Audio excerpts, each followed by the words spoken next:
start with developing news this morning. Yeah, this is Steve Alford. His time is up, and starting today, he could go into arbitration with UNM about his old contract. Yeah, this is actually about how much money the basketball coach owes the university for skipping town and heading to Los Angeles. News 13's David Romero is live at the pit, and that's Alford's old stopping ground. David, what is next for him?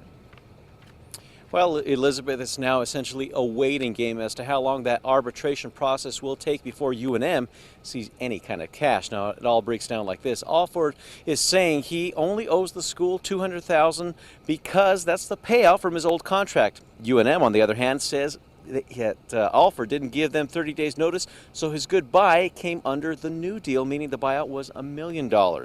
Just days after he split for LA, UNM sent a letter explaining the situation and demanded payment by the close of business yesterday.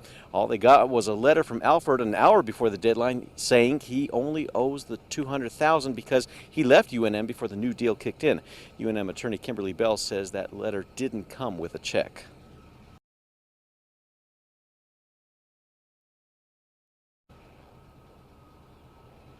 Okay, well, we had a soundbite there from Kimberly Bell, the attorney from UNM. She said it's really hard to tell and it depends on a lot of factors, so it's hard to see how long this arbitration process could take. And of course, the one could only guess how long that would be. Now, it's usually the case that a coach's new buyout will the coach's new school will pay on the old buyout from his old school. Alford did get $200,000 as a signing bonus from UCLA, and again, UNM has yet to see one penny. Elizabeth, back to you. All right, David, thank you. Apologize for that audio glitch there. We did reach out to Alford's agent through email, but he never got back to us. Alford's successor at UNM, Coach Craig Neal, does have a $1 million buyout on his current contract. The man who police say was the target of an attack at a Catholic church in Albuquerque over the weekend is still recovering in the hospital. Yeah, Adam Alvarez got stabbed in his shoulder, arm, and wrist on Sunday afternoon. That's other people inside St. Jude Thaddeus say that that man, Lawrence Capener, was the attacker. Not only stabbed Alvarez, but two others who tried to stop him. Investigators say Capener told them he thought Alvarez, who is the choir leader, was a Mason involved in a big conspiracy. I just want to go on record saying I'm not a Mason.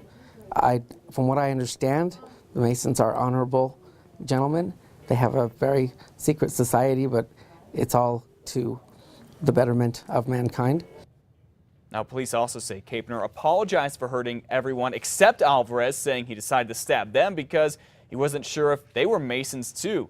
Alvarez says he does not know Capener and doesn't know how he got that story that he did. All right, until the stabbing, the only thing that Lawrence Capener had on his record were traffic tickets, and we found out that he graduated from Cibola High School back in 2007. He went to C&M on and off between 2008 and 2011. One of his old classmates says Capener is usually quiet at school. He liked heavy metal, and he did have a sense of humor. And we also learned that Capener got fired from his job here at the Dollar Tree 3 weeks ago. He had a confrontation with one of the managers for wearing a hat that was a property of Dollar Tree. And when the manager asked him to take the hat off, he got quite upset and he just threatened him and told him he wanted to poke his eyes out. Police say Capener also admitted that he vandalized this Masonic lodge just hours before the rampage at St. Jude's. In fact, they say Capener still had spray paint on his hands when he got arrested on Sunday. Make sure you stay with the KRQE News 13 and our website, krqe.com. We'll always have the latest on the development of the stabbings at St. Jude Thaddeus Catholic Church that is both on air and online. Elizabeth.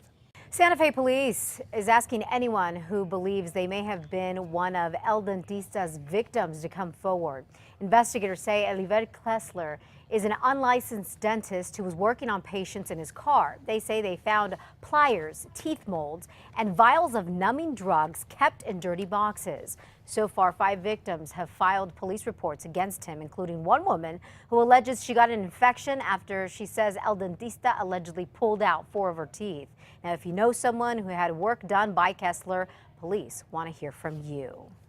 Authorities in Gallup are looking for a guy they say beat up a man so badly he died as a result. Officers say 21-year-old Wacy Delgadito severely beat up a man last November near the Hill area that is just south of Earl's Restaurant off of Route 66. Police say Delgadito is considered to be armed and dangerous. We are waiting to learn the identity of a man involved in a deadly shootout with deputies up in Durango.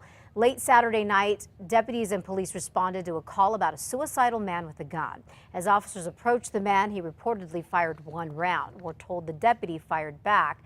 The man died at the scene, but it is not known if he shot himself or if he died from the deputy's bullet. The deputy is on standard paid leave during the investigation. Well, the only Democrat who's running for Albuquerque's mayor is doing a little damage control this morning about what he said at a meeting this weekend. Pete Donnelly was at the Democratic State Central Committee meeting, and he said that Democrats who vote for Republicans were acting like, and I quote, a bunch of pendejos, basically calling them stupid or idiots. This is really much ado about nothing, and I think it's really silly. I made a poor choice of words, and I have issued an apology. All right, we also heard that Mr. Donnelly said that running for mayor is a partisan race, even though the city charter says it is not. Well, space tourism now another step closer to becoming a reality here in New Mexico. Virgin Galactic's recent and most important spaceship test so far has been successful. The company launched a jet carrying Spaceship 2 Monday morning over the Mojave Desert just north of Los Angeles. Spaceship 2 broke the speed of sound on its own rocket power, reaching an altitude of 56,000 feet. It ignited its engine for 16 seconds, then glided to a safe landing. Virgin Galactic says it's a big step forward because up until now, the spaceships only did glider flights without its own engines. We realized that, commercial spaceship with people being able to go into space is a reality. And of course, in the last 7 years, until you actually get to today, you can never be 100% sure.